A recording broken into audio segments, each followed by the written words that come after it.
Today's show is all about eating your greens in delicious ways. Are you challenged, like most, when it comes to cooking greens? Well, I have some really delicious recipes that will change all of that. One of the first leafy vegetables to appear in the garden each spring is bright green sorrel. It has a zesty tang. It makes a wonderful cream soup. I'm going to also show you a lemony Parmesan pasta, which is tossed with tart dandelion greens, frisée, and grilled sardines. Then a rustic Swiss chard frittata with slow roasted cherry tomatoes and feta cheese, a recipe that should be on everyone's list of brunch favorites. And for a modern interpretation of everyone's favorite salad, a flavor-packed kale Caesar salad. Finally, delicious spicy escarole with fennel, oregano, and crushed red pepper flakes that you'll be tempted to pair with all your favorite dishes.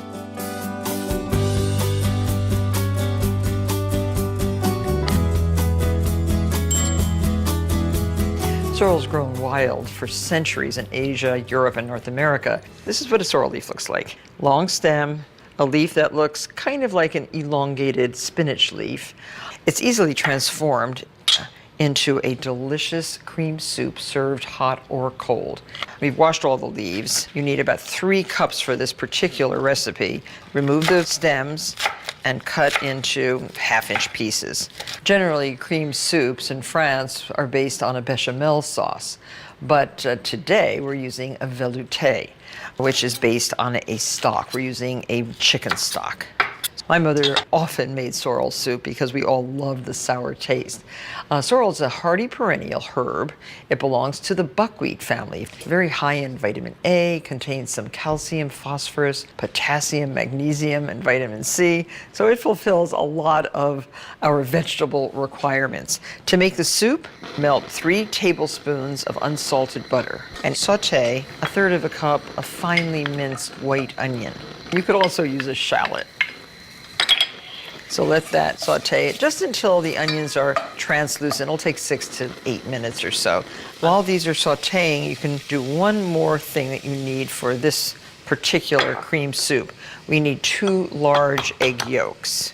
So separate the whites from the yolks, and you mix the egg yolks with 3/4 cup of heavy cream. And you can just do that in a little bowl with a fork. This is what makes the soup really good. Get those egg yolks really well mixed with the cream. Add your sorrel leaves right to the onions. 3 cups. You can immediately smell that delicious sourness that sorrel emits as it cooks. And as the sorrel's cooking, add a 1/2 teaspoon of coarse salt.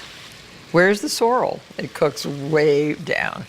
And now just sprinkle 2 tablespoons of all-purpose flour over your sorrel leaves and cook. This is sort of like the beginning of a bechamel. Now 6 cups of hot chicken stock. This ladle, pre-measured, is 1 cup or 8 ounces. Someday when you're home on a weekend, make some stock. Keep it in quart containers so that you have exactly what you need when you want to make a really great soup like this. Now bring this to a simmer, and then we're going to create the liaison. Here's our eggs and cream, and now with a whisk. This is very, very hot, so very carefully add 1 cup to your cream and egg. And very slowly add your cream, stock, and egg yolk mixture. And that is the liaison. In cooking, a liaison is a thickening agent for soup, sauces, and other mixtures. So that's it. This is our soup. I would add a little bit of black pepper.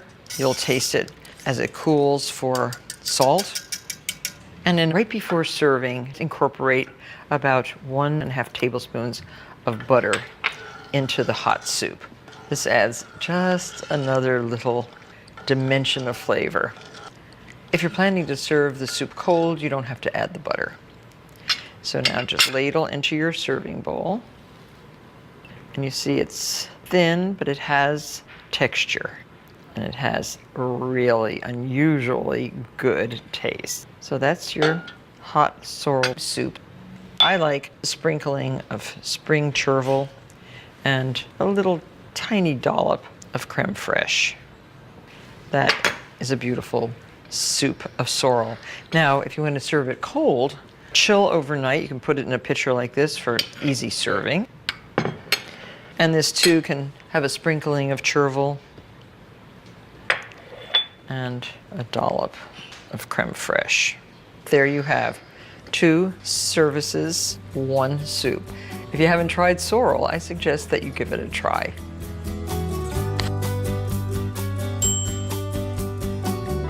Frisee and dandelion greens are loved for their bitter bite, but you can tame them a little bit by adding the sweetness of caramelized shallots or onions. So I'm just adding olive oil to a big skillet, 1 tablespoon of butter to the oil, and 2 large shallots, peeled and sliced. I'm going to just saute these. And with the shallots, the dandelion greens and frisee, I'm going to make a delicious recipe for pasta with grilled sardines and bitter greens.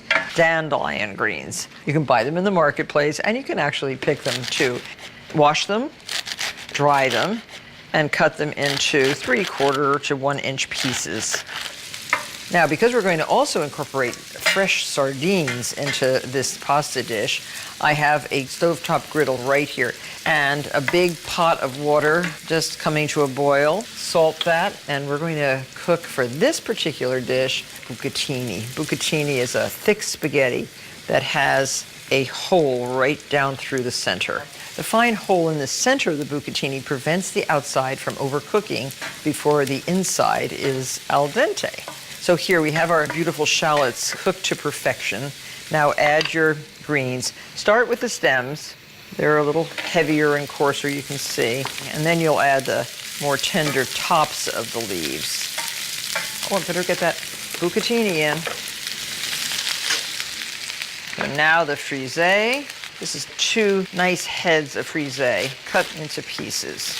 You can sprinkle the greens with salt, some pepper, and a nice pinch of chili flakes. Let that cook. And now the sardines. I just had a really, really great piece of fish in a Japanese restaurant, and they had a very fine powdered salt sprinkled all over the fish. So I took some Maldon sea salt and put it in this mortar and pestle, and I'm just trying to get it nice and powdery. Sprinkle that powdered salt on your sardines, and you can drizzle a little bit of olive oil all over the sardines, and then just lay them on a grill, 3 minutes per side. So now that the greens are wilted, add 2 cups of chicken stock, and that will cook the greens even more tenderly, and you'll love the taste. So let that cook. So these are done and ready to fillet. Sardines provide omega-3 fats, and as small vegetarian fish, they contain fewer contaminants than those bigger fish like the swordfish and the tuna. So they are, when they're in season, you should grab them. Oh, the pasta is done, so it's time to put that into the colander. Reserve about a cup of the pasta water. So to take the backbone out of the sardine, cut down the back through the skin like this, and just lift the whole side off the bone, just like that. And then lift the head and just loosen the bones from the rest of the fish, and just pick it up like that. There. Now dump your cooked pasta right into the greens. So beautiful. Now, this does need a little bit more liquid. I'm glad I saved that pasta water. This is a dish that you're going to make this Friday night. You are. And it's a way to get your omega-3s, your greens, your vitamin Bs, your As, Cs into your diet so easily. Now, a generous amount of Parmesan cheese, grated fresh in your kitchen, if possible. And you can have some more on the table because people always want more cheese. A little lemon peel all over your pasta. And you can put that right into your bowl. We'll now place all those sardine fillets on the top. There you have it. Fantastic, unexpected combination, but surprisingly delicious.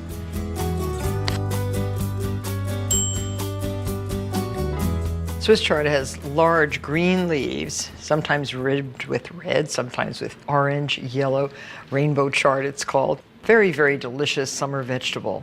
And combined with slow roasted caramelized tomatoes, feta cheese, and onion, Swiss chard makes a delicious filling for a frittata, which is one of my favorite brunch dishes, and I make frittatas over and over again. Let me show you how. Cherry tomatoes. Make sure none of them are too soft. 1 teaspoon of fresh thyme leaves. 2 cloves of garlic smashed. Just put those right in the dish. Salt and pepper. A little bit of brown sugar for caramelization. Just a half a teaspoon. And 2 tablespoons of olive oil and balsamic vinegar. Now these go right into a preheated 325-degree oven for about 40 minutes. And now you can heat your pan. This is a 12-inch non-stick frying pan, and you need a lot of oil for a frittata. Soften the onions in about 2 tablespoons of oil, and I'll probably add a few more. So heat the oil, slice your 2 big white onions, approximately 1/4 inch thick. These can go right into your skillet. I like big chunks of onion in my frittata. You don't want to brown them. You want to soften them. Don't forget to sprinkle always with a little bit of salt and freshly ground black pepper. Looks like a lot of onions. They cook down. Now the Swiss chard, the stem should be cut into about 1/2-inch pieces. And keep those a little bit separate. They're going to go in first, and then the leaves themselves are just cut into about 1/2-inch pieces too. You can make spinach frittatas. You could do kale, but the Swiss chard has a very nice flavor all its own. And while these are cooking now, break your eggs. Now, are you ready? 18 eggs for this size pan. Oh, and I even have some guinea fowl eggs. Look at those. Very different from a chicken egg. See how pointed the guinea fowl egg is? Perfectly interchangeable with regular chicken eggs. So just whisk this up. But you don't want it too frothy. You want a fluffy, but not necessarily frothy omelet. For the fluffiest frittata, whisk together the egg mixture just before making the filling. You don't want your eggs sitting around. That looks good. So for this particular frittata, we don't want to really caramelize the onions. You could, but I like the little bit of crunch of the onion. And these are such sweet onions, they taste really good, just cooked like this. Now add your Swiss chard. First the stems, and let those cook for a minute or so. Now add your Swiss chard leaves. It's about 6 to 8 ounces of Swiss chard, including the stems. So just let the leaves wilt a little bit. You don't have to cook them way, way down. There, that looks really pretty. And now all 18 eggs. You want to set the eggs in the bottom of the pan. A little bit more salt. Altogether, you're going to use less than a teaspoon of salt in this frittata, and a little bit of freshly ground pepper. And you can take a rubber spatula, just pull the edge of the frittata away from the pan, so a little bit more of the egg goes down the sides. In Spain, where I learned these techniques, it was over a big wood fire in the yard of the hotel we were staying in. Oh, so delicious. That looks very, very good. Now, place your tomatoes right into the egg. These are the cooked tomatoes. You want these everywhere, so that every slice will have some tomato in it. And the feta cheese. And I'm using about 3/4 cup of feta cheese. Let that cook a little bit. Your oven is preheated to 425 degrees. And you're going to put this right in. That's going to take 15 to 20 minutes to cook. Yummy, yummy, yummy. That is a frittata. colorful and extra tasty. Now, frittatas can be served hot, right out of the oven, warm, or at room temperature. A lot of people even like them cold. Now, take a sharp knife and cut into wedges and serve. Oh, doesn't that look really good? So you can serve this for breakfast, lunch, dinner, any time of day or night. Frittata will be welcome in your kitchen.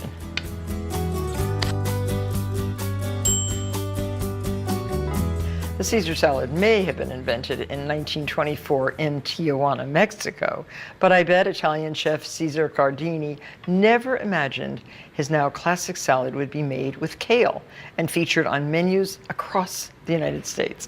One of the heartiest members of the cabbage family, beautiful kale, has a pungent flavor, leaves that take well to hefty dressings, and just an ideal choice for Caesar salad, I think.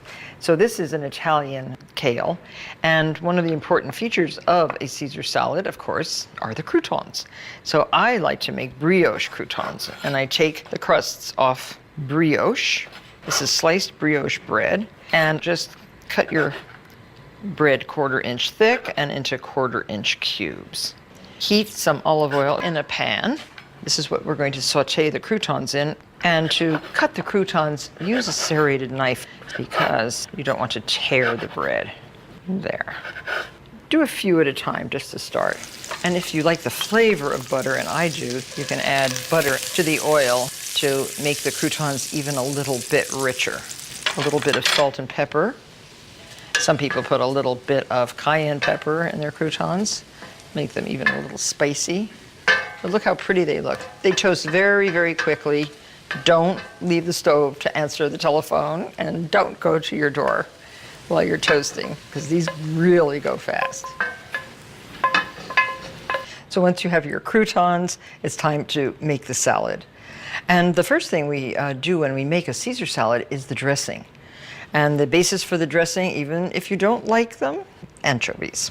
Anchovies come either in oil or packed in salt, like this. If you buy the salt-packed anchovy, soak it in water, each fillet, for approximately an hour to get rid of a lot of that salt. You can take the bone out and you're left with a nice little fillet like this. So 4 fillets of anchovy right into your salad bowl. The dressing is really delicious when made fresh at home. 2 cloves of peeled garlic, and I'm using a wooden salad bowl, which is a typical way to make this dressing and the salad itself. You can also substitute 2 teaspoons of anchovy paste for the 4 little fillets of anchovy. So crush the garlic, and I find that you can use forks, but a muddler like this works really well. Crush the garlic with the anchovies, make a paste.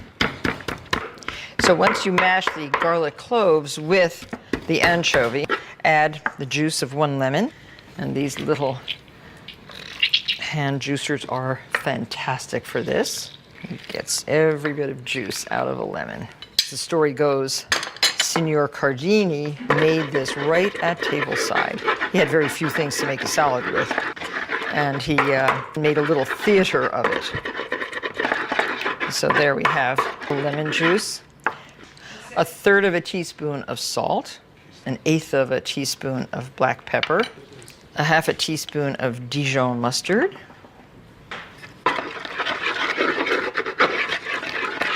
so that looks good. And now your egg yolk. Don't forget your egg yolk. Plop into the bowl. This adds the creaminess to your dressing. And now you can add your oil, a little bit at a time.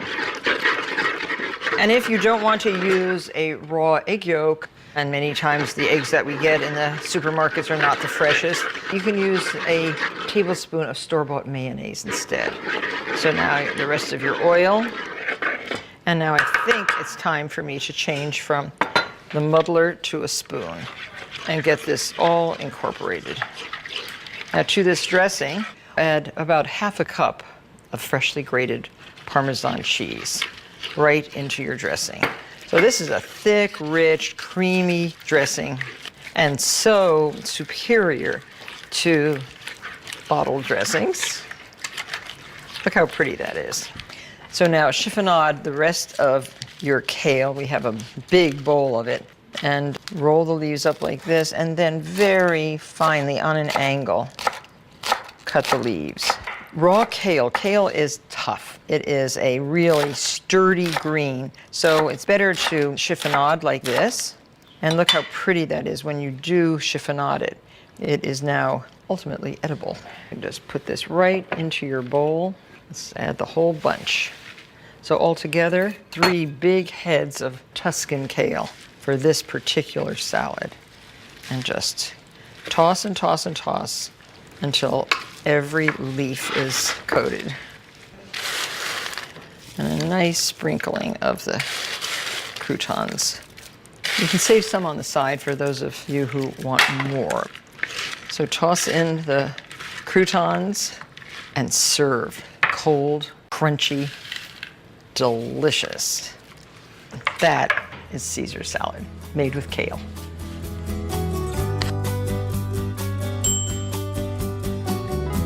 So if you're looking for another way to induce your family to eat greens, how about just sauteing greens in a little bit of oil with garlic, onions, fennel, myriad vegetables. Grapeseed oil is a very nice flavorless way to cook. Use a tablespoon of this enhanced with 1 tablespoon of butter in a big skillet. And we're going to be cooking escarole. Escarole is a bitter green lettuce. It's a member of the chicory family. This is 1 head of escarole. And to the butter and oil, 2 cloves of garlic peeled and sliced, and a large red onion peeled and thinly sliced.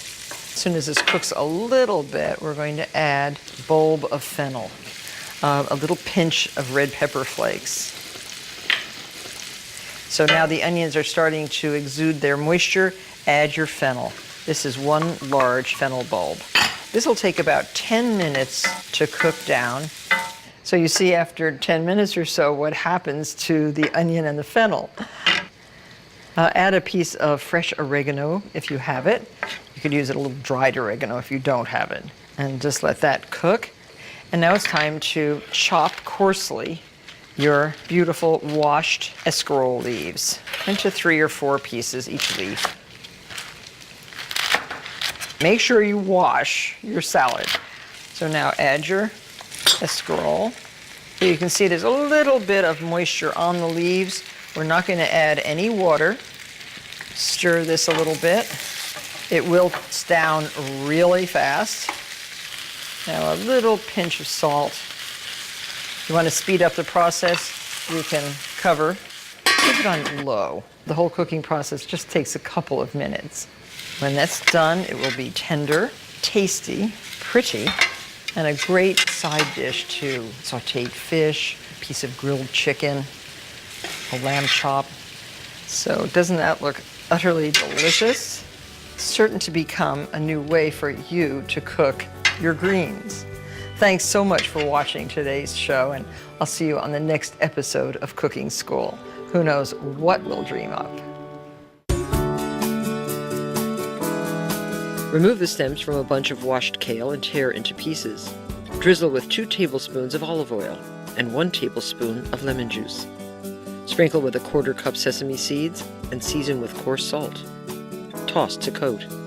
Transfer to a baking sheet. Bake at 200 degrees for 30 minutes. Flip the kale leaves. Bake until the kale is dry and crisp, about 20 minutes more. Let it cool. Enjoy.